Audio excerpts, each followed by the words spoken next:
Halo, nama saya Aziza Nurrahmatika, biasa dipanggil Aziza. Saya merupakan CPNS Jabatan Fungsional Diplomat Ahli Pertama di Kementerian Luar Negeri.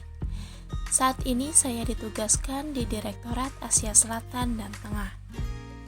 Pertama-tama saya akan menjelaskan apa visi dan misi dari Kementerian Luar Negeri itu sendiri. Kementerian Luar Negeri memiliki visi yaitu terwujudnya wibawa diplomasi guna memperkuat jati diri sebagai negara maritim untuk kepentingan rakyat.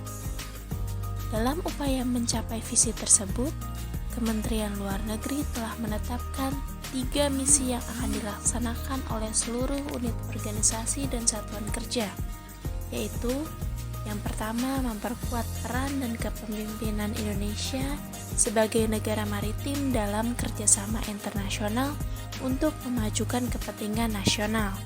Yang kedua, memantapkan peran Kementerian Luar Negeri sebagai penjuru pelaksana hubungan luar negeri dengan dukungan dan peran aktif seluruh pemangku kepentingan nasional. Yang ketiga, mewujudkan kapasitas Kementerian Luar Negeri dan perwakilan RI yang mumpuni. Kemudian, unit kerja saya yaitu Direktorat Asia Selatan dan Tengah atau biasa disebut DIT Aselteng berada di bawah Direktorat Jenderal Asia Pasifik dan Afrika atau Ditjen Aspasaf, seperti struktur yang bisa dilihat di layar ini. Direktorat Asia Selatan dan Tengah mempunyai tugas untuk merumuskan, melaksanakan, dan mengkoordinasikan kebijakan di bidang penyelenggaraan hubungan luar negeri dan politik luar negeri dalam lingkup kepentingan bilateral di kawasan Asia Selatan dan Tengah. Kawasan Asia Selatan dan Tengah itu sendiri meliputi negara Afghanistan, Azerbaijan, Bangladesh, Bhutan, India, Iran, Kazakhstan, Kirgistan, Maladewa, Nepal, Pakistan, Sri Lanka, Tajikistan, Turkmenistan, dan Uzbekistan.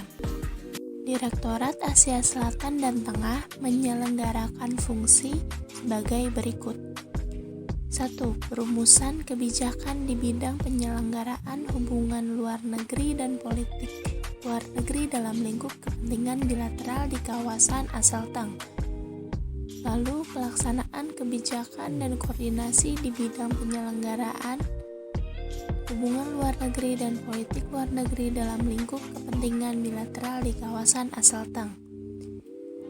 3. Perundingan dan tindak lanjut hasil perundingan di bidang penyelenggaraan hubungan luar negeri dan politik luar negeri dalam lingkup kepentingan bilateral di kawasan Aselteng.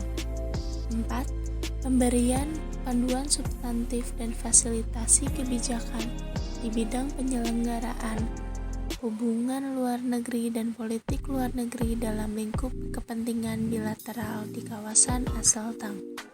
5. Pelaksanaan evaluasi dan pelaporan di bidang penyelenggaraan hubungan luar negeri dan politik luar negeri dalam lingkup kepentingan bilateral di kawasan Asia Selatan dan Tengah. Dan yang terakhir, pelaksanaan pelayanan manajemen direktorat. Untuk menjadi Smart ASN perlu adanya 8 karakteristik prinsip yang dimiliki. Dalam melaksanakan tugasnya di kancah internasional, pegawai Kemlu telah menunjukkan profil integritas, nasionalisme, profesionalisme, wawasan global, bahasa asing, hospitality, dan networking.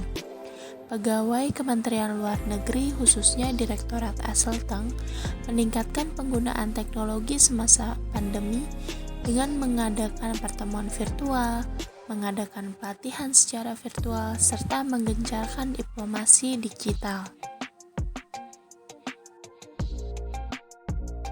Oke, cukup sekian dari saya. Terima kasih.